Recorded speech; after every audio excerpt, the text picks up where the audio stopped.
Memoria Sur, un podcast de Diario Sur para hablar y disfrutar de la historia, con Ana Pérez Brián y Curro Fernández Sibaja. Hola Ana, ¿qué tal? Hola Curro, buenos días. Feliz 2024. ¿Es verdad? ¿Otro añito más? Exactamente. Nuevo año en ¿Qué tal? Memoria ¿Cómo fue Sur. el fin de año? Muy bien, yo no me puedo quejar. Yo siempre lo disfruto mucho, me gusta ese día. De verdad, ¿Sí? me gusta la entrada de año, A mí el me pone cambio. un poco melancólica. ¿Sí? el aproximarme a las 12. ¿Ah, sí o qué? Sí. Pero después me encanta. A mí ya me gusta. una vez que arranco el 1 de enero, tan contenta. Sí. Pero sí que entre las 10 y las 12... Le das vuelta a la cabeza, me falta ¿no? gente, sí. Sí. Ya me da... Es verdad lo que dicen, pero claro, al final nadie, ¿cómo se dice? Nadie escarmienta con lo que le pasa a los demás, ¿no? Entonces Exactamente. cuando te dicen, bueno, disfruta cuando eres niño, que ya a medida que vas siendo mayor te va faltando gente. Y es verdad que yo lo acuso más que en Nochebuena en fin de año. Y no sé por qué, pero es verdad, a mí me pasa también. Es como una Sí. noche un poquito más, no sé si decir más mágica, pero algo tiene, Sí, tiene. sí, pero bueno, en cualquier caso, nada, muy bien. Y feliz año para ti y feliz año para todos los que están al otro lado. Esperamos que hayan pasado unos buenos días y feliz año también a nuestro invitado que hoy hemos vuelto a recuperar después de la vorágine de Nochebuena, Fernando Alonso. Fernando, bienvenido un año más. Y felices fiestas otra vez y feliz año nuevo para dentro de unos días. Aprovechando que estamos de vacaciones los profesores, pues tenemos más tiempo. Totalmente, y podemos abusar más de ti. Muy bien. Eso es. Aunque bueno, tú te dejas abusar fácilmente, no nos Sí, pones porque nunca para ningún mí problema. Es un placer, para mí es un placer venir a hablar de cosas de Málaga antigua. Y que siempre tanto te lo nos gusta agradecemos. Y tanto queremos todos, sí. Hemos tenido mucha suerte este año porque ha coincidido que los 3 últimos publicaciones de podcast, los 3 últimos episodios que hemos hecho, uno coincidía que era con el fin de semana de Nochebuena, el segundo era el fin de semana Nochevieja y ahora nos estamos acercando peligrosamente al Día de Reyes. Entonces hemos podido hacer 3 podcasts prácticamente temáticos, ¿no? Muy relacionados con esos fines de semana. Empezamos hace 2 semanas con ese podcast que hicimos sobre De Ultramarino Ultramarino. Zoilo, hablamos un poco de gastronomía, de lo que íbamos a comer estas fiestas. El día 31, por supuesto, hablando Nos de fuimos a Antigua la Casa Casa de Guardia. como no podía ser de otro modo y que lo disfrutamos un montón. Y hoy hemos pensado que teníamos que empezar a hablar de esos caprichos que queremos darnos para empezar el año, de los Reyes Magos, de si Sí, hemos porque sido buenos o además malos. hay que recordar, y eso le viene muy bien al podcast de que vamos a hablar hoy, que tenemos los Reyes y rebajas. Exactamente, que hay que ir. Ya ahí voy dando pistas. Va pinzado. Voy dando exactamente. pistas. Va pinzado. ¿Por qué? Pues porque hoy vamos a contar la historia de la llegada del Corte Inglés a Málaga.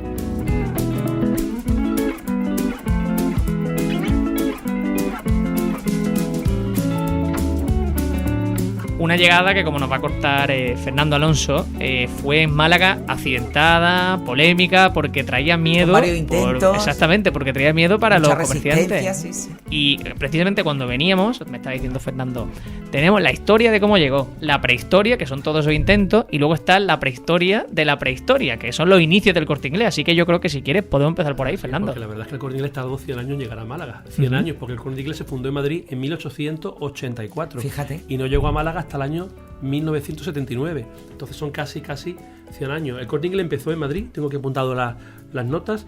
Lo fundó Ramón Romero, fundó una sastrería que le llamó el Corte Inglés por aquello de la moda y la elegancia inglesa en el vestir. Por el tipo de corte. Por el tipo de corte, y esa sastrería era la única de Madrid que daba 3 calles. Daba la calle Preciado, que actualmente es la calle más comercial de Madrid, daba la calle Carmen y también hacía un chaflán con la calle Rompelanzas. Tenía 23 escaparates. Entonces era una sastrería en Madrid muy importante. Esa sastrería fue pasando de diferentes dueños. La heredó primero la viuda de Ramón Romero, luego la heredó el encargado, la compró el encargado, que se llamaba Julián Gordo, que acabó comprando también el edificio. Y la fecha aquí significativa es 1935, el año antes de que empiece La la guerra civil. Ese año, el dueño de la sastrería del Corte Inglés, que entonces nada más que era sastrería, que se llamaba Julián Gordo, que era el encargado de la sastrería original, vendió el edificio a Pepín Fernández y la sastrería, el negocio, a César Rodríguez. Hay que tener en cuenta que Pepín Fernández fundó Galerías Preciado y César Rodríguez era el tío de Ramón Areces. Tanto Pepín Fernández como César Rodríguez, los dos eran primos y venían de un pueblo asturiano que se llamaba, cerca de Grao, como dicen los asturianos. El caso es que César Rodríguez puso de encargado de la sastrería del Corte Inglés a su sobrino Ramón Areces. O sea que, dime, perdona, que no, Quiero Fernando. decir que Galerías Preciados, que era de Pepín Fernández y el Corte Inglés, que luego era de Ramón Arece, han sido siempre los dos grandes competidores. Y empezaron Bueno, han y sido... nacieron sí, juntos. totalmente. Nacieron juntos los dos Pero han y sido acabaron también juntos. competencia feroz. Eso iba a decir, que entre vosotros uno y estabais otro. comentándolo antes de empezar, que durante esos años Sí, no sí, era una competencia era absoluta como, uno y otro. ¿Tú eres de Pepsi o Coca-Cola? Sí, sí, sí. Pues tú ibas o a Galerías Preciado o al Corte Inglés y había lealtad y fidelidad a la marca. A la y la marca, ¿no? competencia era absolutamente feroz. Y había algo que lo diferenciase, me refiero. Uno era No, como eran más similares. moderna, otro era más... o no, en definitiva eran No, comercios, digamos, hombre, similares. finalmente, al final el Corte Inglés se quedó con todo y entiendo yo que el Corte Inglés evolucionó más, pero yo que conocía un Galerías Preciado, pues bastante Al similar final el mismo al Corte tipo de Inglés, negocio, sí. ¿no? Y hubo un Qué periodo curioso. incluso que fue superior a Galerías Preciado al Corte Sí, sí, Inglés, sí, más bueno, bollante claro. como empresa. Son Claro, los en ciclos. todas aquellas décadas de competencia durísima, Hubo había vaivenes, ¿no? adelantamientos de uno a otro, hasta que finalmente, bueno, el Corte Inglés fue el que terminó ganando la partida. Todos estos nombres que he nombrado, César Rodríguez, su primo Pepín Fernández, el sobrino de César Rodríguez, Ramón Areces, eran emigrantes de asturianos que habían emigrado a América, a hacer la América, y en Cuba, que todavía era español a finales del siglo XIX, habían trabajado en unos grandes almacenes de Cuba que se llamaban El Encanto. Y al parecer ese modelo Lo exportan a España. fue el que exportaron a España. En 1936, cuando Ramón Areces hizo cargo del Corte Inglés, tenía 7 empleados.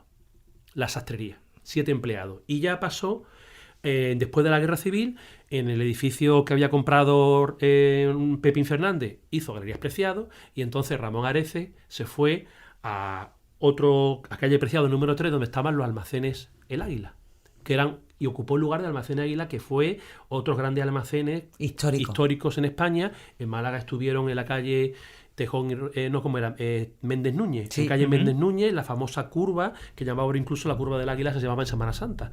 Estos almacenes, los almacenes del Águila, fueron pioneros porque vendían por catálogo, tenían una distribución en departamentos, tenían un precio fijo, que entonces era una novedad, que los productos tuvieran un precio fijo. Sí, los precios fluctuaban. Y, que claro. y según el cliente que entrara, a este le cobró 20, a otro 30. Claro. Entonces tenían un precio fijo, etcétera, ¿no? Entonces, el Corte Inglés vino a ocupar en Madrid, en la calle Preciado, el lugar de... Pero fíjate, es que estamos hablando, para que la gente se haga un poco la idea de finales del siglo XIX, estás hablando del año 1884, todavía en Málaga, por ejemplo, no estaba inaugurada la calle Larios. Exactamente. Que se inaugura en el Que se 91, inaugura en en el 1891. Sí. Efectivamente. Sí, con una diferencia muy grande. Esa es la prehistoria de la prehistoria, como la decimos. La prehistoria. Porque... El Corte Inglés nació en Madrid en 1884, hace muchísimo tiempo. Exactamente, porque nosotros donde vamos a centrar es en esa llegada del Corte Inglés a Málaga, y una llegada que no fue tan rápida como decir, pues mira, hemos visto aquí un terreno o un local que nos gusta, vamos a construir. No. El Corte Inglés, de hecho, lo primero que vamos a contar es que pudo haber estado situado en calle Larios. Claro, hubo varios intentos. El Corte Inglés empezó una expansión cuando ya empezó el negocio a crecer. El que tenía que en Preciados 3 acabaron también comprando todo el edificio, y el segundo Corte Inglés estuvo en Barcelona, en la Plaza de Cataluña, y fue en 1962. Estamos hablando de que Ramón Areces hizo cargo del Corte Inglés en el 36. Por el 62 ya pasó el primer Corte Inglés en Barcelona. Luego en el 68 el primer Corte Inglés en Sevilla. En el 69 en Bilbao. Y en Málaga no llegó hasta el 79. Entonces, cuando el Corte Inglés estaba ya en Sevilla, en el 68, a mediados de los 60, hubo un primer intento de establecerse el Corte Inglés en Málaga. En realidad no fue el Corte Inglés, en realidad fue Galerías Preciado, que era por entonces más potente todavía que el Corte Inglés. Entonces Galerías Preciado estuvo negociando con Gómez Raggio comprar el edificio de Calle Larios para establecerse en Calle Larios. Larios 10, ¿verdad? El Calle Larios número 10. Si hubieran llegado a un acuerdo para tanto de alquiler como de compra, pues Corte Inglés ahora mismo estaría en Calle Larios. Pues claro, el Corte Inglés compró Galerías Preciado en el 96. Claro. Entonces, con el tiempo hubiera estado allí. En realidad, los Gómez hermanos luego fueron Gómez Mercado, luego fueron Gómez Raggio. Entonces, el edificio de Calle Larios 10, que eran de los Gómez hermanos, tenía dos partes, una que era de Gómez Raggio y otra que era de los hijos de Gómez Mercado. Y unos querían alquilar, otros no querían alquilar. Entonces esa fue la razón por la que al final no cuajó porque cuando uno no quiere, dos no pelean. Pues eso fue lo que pasó. El edificio de Calle Larios es el único edificio que los Larios vendieron a un particular en Málaga, en la calle Lario. Bueno, también luego el de los Quesadas, ¿no? Sí, Pero en principio fue el primero porque los Gómez hermanos eran de Laguna de Cameros, que era el mismo pueblo de los Larios, y encontré la escritura de compraventa de 1920. El edificio lo vendieron en 1920 en 1.100.000 pesetas. El Madre edificio mía. de calle Lario, 1 millón. Bueno, que Que voy a esta cifra Que era un dineral. se nos escapan a nosotros, 1.100.000. ¿Esto No, cuánto era una fortuna. Una fortuna. Pues ese mismo año, 1920, Pérez Cea, que lo conocemos todo en calle Granada, Sí, efectivamente. el abuelo de Pérez Cea compró el local de calle Granada en 46.000 pesetas. Para que nos hagamos una idea, un local en calle Claro. Granada valía 46.000 pesetas y un edificio en calle Lario 1.100.000. Y hay que Pues mira, decir que el veamos local, la que proporción. hay que decir que el local de Perecea también estaba en calle Granada y en un lugar privilegiado porque estaba a apenas 100 metros de la Plaza de la Constitución. menos. Menos. Pues mire, me surge a mí una reflexión porque el primer episodio que hicimos de Memoria Sur hablamos precisamente de los orígenes de Calle Lario. Y ahí contábamos que la Calle Lario costó construirla o reconstruirla, por decirlo así, 4 millones de pesetas. Hablamos en el año 1887, que fue cuando empieza la obra. 87, efectivamente, se firma ante notario la obra y se tiene que hacer en 4 años. Sí, sí, Eso sí. es, que quiero decir que 29 años más tarde, que es cuando se firma esa compra del Larios 10, se compra un edificio en esa misma calle Claro. por prácticamente un Sí, cuarto sí. de lo que le costó a los Larios la obra. O sea, fue un negocio absolutamente redondo. Las acciones que sale, Sí, sí. la sociedad anónima que se crea de venta de acciones para que los privados participaran en la construcción de Calle Larios, porque el ayuntamiento, para variar, no tenía dinero. Ujú. Sí se habla de 4 millones de pesetas, que era una auténtica fortuna. O sea, que en 30 años la calle no es que se revalorizase, es que multiplicó Claro. su valor por, vamos, Imaginaros. por 1000. Además tuve el edificio de Gómez Ragio, de los almacenes Gómez Ragio que tuvieron en calle Lario hasta el año 81. Cerraron en los días del golpe de Estado. En 1981 tuve el edificio de los años 70 y tuve las fotos de Gómez Ragio y es la misma del Corte Inglés, la estética, las banderas puestas en la Sí, sí, fachada. sí. Sí, O sea, sí. la misma estética del Corte Inglés. Qué curioso, qué curioso. Es el primer intento que se hace, ¿verdad? Es en Calle Larios, pero no es la única zona céntrica en la que el Corte Inglés puede haber estado, porque hacemos una segunda parada en la Plaza Uncibay. La Plaza Uncibay. Y ahí tenemos la fecha, 1968. Las negociaciones de Calle Lario fueron un poquito anterior y fue Galerías Preciado. Ahora las que vamos a hablar son de ya del Corte Inglés. El Corte Inglés, que había abierto en el 68 la tienda en Sevilla, que fue el tercero de España después de Barcelona y después de Madrid, quiso abrir otro en Málaga. Ramón Areces tenía un apartamento en Puerto Banús y veraneaba o pasaba temporadas en la costa. Hay fotos en el Diario Sur, yo he encontrado en el archivo, en las salas de fiesta de la costa, de Ramón Areces. Entonces, pues él pasaba por Málaga y él quiso abrir un Corte Inglés en Málaga y pensó en el edificio que había en la Plaza Uncibay, que era el Málaga Cinema. Ese Málaga Cinema, que ya los Ese cines... edificio en los años maravilloso. 70, ese edificio. ¿Ese Él edificio pensó tiene nombre? en Lo ese estaba edificio. pensando. ¿Tiene nombre de alguna manera o se le conoce? No, ¿verdad? No, El porque, edificio en bueno, sí. ya luego Bueno, el del Málaga Cinema. El del Málaga Cinema, ¿no? Era Exactamente. Era ¿no? el cine Ujú. de Málaga. Entonces allí quiso abrirse el Corte Inglés. No se llegó a un acuerdo. Las negociaciones, yo estuve rastreando en la prensa y no hay... Yo de hecho me he enterado por otros conductos, pero en la prensa del sur no viene nada de esto. Por lo que sea, no llegaron al acuerdo deseado. Los comerciantes de aquella época de la Plaza Uncibay se opusieron completamente a que abrieran un Corte Inglés allí, estaban aterrorizados. Yo he hablado, por ejemplo, con la Genovesa, que hablamos el otro día de la Genovesa, hablando de Zoilo. La Genovesa, que era un ultramarino que estaba en la Plaza Uncibay haciendo esquina con Méndez Núñez, ya. La Genovesa me cuenta su dueño, José Luis Rodríguez Espinosa, habla de que recogieron firmas para que el Corte Inglés no abriera. No fuera allí, no claro, abriera porque allí. estaban convencidos de que en el momento que abriera un Corte Inglés Iba a aniquilaría ser todos el los fin negocios. de... Sí. Cosa que es todo lo contrario, porque Sí, al final hay hoy una se ha comprobado riqueza, que es al claro. revés. En Oviedo el Corte Inglés está en el centro de Málaga, no como aquí que está en la avenida Andalucía, está en el mismo centro de Málaga, el centro de Oviedo, y alrededor hay una cantidad de tiendas. O sea que todo claro, Sí, porque que aprovechan esa afluencia de gente. Claro. Qué Yo me curioso. acuerdo cuando, vosotros lo acordaréis, cuando iban a abrir, cuando iban a hacer Calle Lario peatonal, todos los comerciantes se oponían porque estaban completamente convencidos de que Iba a ser su por la fin, calle, iba a ser su de que fin. los coches no iban a poder entrar, de que no iban a poder aparcar en la puerta, Que la gente no iba a pasar por no ahí, iba, no iba a pasar que- por allí, y ha sido todo lo contrario. Cuando la Calle Lario se peatonalizó, se revalorizó. Pues lo mismo pasaba con esto. Aquí tenían una idea completamente equivocada. Ellos pensaban que si abría el Corte Inglés se iba a llevar todos los clientes. Eso es. Y eso pasó cuando la abrió la avenida Andalucía, que entonces la gente se iba allí. Se desplazó. Pero si se efectivamente. hubiera abierto en el centro, eso hubiera traído, por eso la Plaza Uncibay hubiera sido una localización para el Corte Inglés fantástica, ¿no? Por eso contábamos que esa llegada del Corte Inglés a Málaga fue difícil y estos son algunos de los ejemplos, pero todavía quedan más porque nos vamos a parar otra vez muy cerquita de Calle Lario, entre Calle 9 y Calle Lario precisamente. Vamos a hacerlo en Calle Liborio García, porque donde hoy se estudia el bachillerato en el Colegio de Esclavas era otro de los lugares donde se pretendía, donde podría haber estado el Corte Inglés a día de hoy. Esa es la tercera ubicación. La primera hubiera sido la calle Lario, un sitio maravilloso. La segunda, la Plaza Ucibay, otro sitio estupendo. Y la tercera era la calle Liborio García, en el Colegio de la Esclava, que es un sitio también auténticamente maravilloso. Hay que situarse, estas negociaciones fueron en 1972, o sea, el año que yo nací. Cuando comenzaron incluso las obras para instalarse allí el Corte Inglés. La ubicación era maravillosa porque tenía enfrente los almacenes Woolworth, enfrente. Efectivamente. Tenía Felix Sainz al lado, Álvarez Fonseca en calle Nueva, Tembury enfrente, Gómez Ragio al lado también, en calle Lario. Y la calle Liborio García está entre calle Nueva y calle Lario, que eran las dos calles más comerciales de Málaga. O sea que el sitio era estupendo. Y el edificio de la Esclava era un edificio inmenso. Señorial, sí, maravilloso. Sí. O sea que el sitio era estupendo. Comenzaron las obras en el año 72, incluso, vamos, la reforma. Woolworth había abierto en el año 70, enfrente.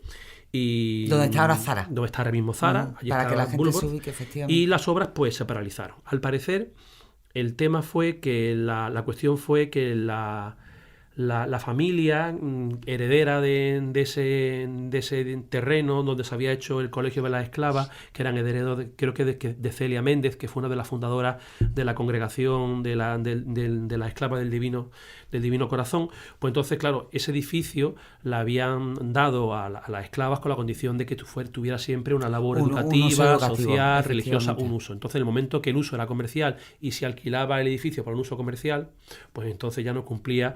Entonces la familia alegó un derecho de propiedad y entonces por eso hubo que paralizar las obras, ¿no? Yo además me hubiera quedado sin colegio. Claro. Eso te iba a decir, porque tú estudiaste allí, ¿verdad? Sí. Por eso el colegio tuvieron que reabrirlo. Claro. Y las esclavas que estaban allí en lo alto de Bregalejo, se pudo volver a Liborio García. Claro, porque entonces si no, perdían el edificio. ¿Eso ha sido siempre el bachillerato, Ana? ¿El del centro, quiero decir? Bupicó, sí. Siempre, ¿no? Era Bupicó, sí. Qué curioso. Bueno, lo que yo conozco. Bueno, sí, quiero decir, pero que no sabía si era algo reciente, que para mí sí es que... No, para mi generación, digamos, sí es eso. Lo estudié allí y ya llevaba años con alumnas, porque antes era un colegio solo de niñas. Claro, exactamente. Qué curioso. Siempre me ha llamado mucha atención esa historia del colegio de esclavas y de esa situación en el centro y en Peregalejo, que es privilegiada totalmente. Vamos a seguir avanzando la historia porque ya por fin vamos a tener un suelo en el que construir el Corte Inglés, y ese va a ser el de Avenida Andalucía, que es el que conocemos a día de hoy. Efectivamente, que ya fue el cuarto intento. A la cuarta fue la vencida. Si se permite esa palabra, ya eso no tenía nada que ver con el centro. La afuerísima se había echado el Perchel, el barrio del Perchel abajo, se había unido la Alameda con la avenida, se había hecho ya la avenida Andalucía, y entonces habían salido ahí unas parcelas auténticamente estupendas. En un principio, en lo que ahora mismo es la rotonda de Manuel Alcántara, esa plaza, esa glorieta de Manuel Alcántara donde estaba la fuente de las gitanillas. La fuente de las gitanillas preciosa. Bueno, pues había proyectado hacer 4 edificios, uno en cada de las esquinas. Y la cuarta esquina, que donde está el Corte Inglés, ahí fue donde se rompió el proyecto. Había un terreno ahí de 10.000 metros cuadrados, que era muy valioso y muy cotizado, y fue el que consiguió el Corte Inglés. Los vecinos, otra vez pasó lo mismo. La Asociación de Vecinos del Perchel, en Málaga también algunos políticos se opusieron a que hubiera un Corte Inglés ahí porque pensaban hacer una zona residencial. Sí. Y siempre el miedo a que abriera el Corte Inglés. De hecho, cuando el Corte Inglés abrió y se inauguró en el 79, el alcalde Pedro Aparicio no fue a la inauguración. O sea, esto llevaba 10 días elegido en el cargo y no fue a la inauguración. Esto es prueba del malestar que había entre él supuso cuando estaba en la oposición. De no querer tomar partido, ¿no? Casi, ¿no? Claro. Entonces, pero bueno, luego es verdad que todo ha salido muy bien, pero en un principio había mucha reticencia. A veces los comienzos, y sobre todo una marca tan potente, ¿no? Claro, una marca muy potente, con un concepto revolucionario del comercio. Totalmente. De un grandísimo centro comercial, bueno, pues es lógico que al principio genere recelos, pero hoy en día, además, en casi todas las ciudades de España, la pujanza de las ciudades se mide por cuánto de lejos de cerca está tu casa o tu colegio o tu trabajo o lo que sea del Corte Inglés. Claro. Absolutamente, sí, claro. Un el Corte Inglés se ha convertido casi en la brújula de las ciudades. O eso está más cerca del Corte Inglés o más lejos del Corte Inglés, o cuando buscas un hotel. Vosotros no, cuando exactamente, sí, una referencia, porque además sabes que está en el centro. ¿Está en el centro? Sí, a 200 metros del Corte Inglés. Pues entonces está perfecto. Y a los turistas les encanta el Corte Inglés, o sea que efectivamente es así. Julián Sesmero, hablamos otra vez de Julián Sesmero, que hablamos en el podcast anterior de Julián Sesmero. Pues Julián Sesmero fue el que sacó la noticia, la primicia en el sur, el 6 de diciembre del 75 de que se iba a abrir un Corte Inglés en Málaga. En el 75 hacía que se había muerto Franco un mes y medio, muy poco tiempo, un mes y pico que se había muerto Franco. Una parcela de 10.000 metros cuadrados. Se inauguró el 26 de mayo del 79, o sea que tardó en construirse 3 años y pico. Y la verdad que, bueno, la inauguración fue todo un bombazo. Por la mañana todos los empleados fueron a la iglesia de la Victoria a dar gracias a la Virgen, como entonces estamos hablando del año 79. Sí, a encomendarse. A encomendarse a la Virgen de la Victoria, y por la tarde, estamos hablando de un viernes, por la tarde se hizo un acto en el Corte Inglés con 1.000 invitados, al que dijimos que no fue Pedro Aparicio, que fue la ausencia más llamativa, al que vino Ramón Arece y el que estuvo pues todas las autoridades malagueñas. Y ya se abrió el Corte Inglés el sábado 26 de mayo. El sábado 26 de mayo fue cuando se abrió al público.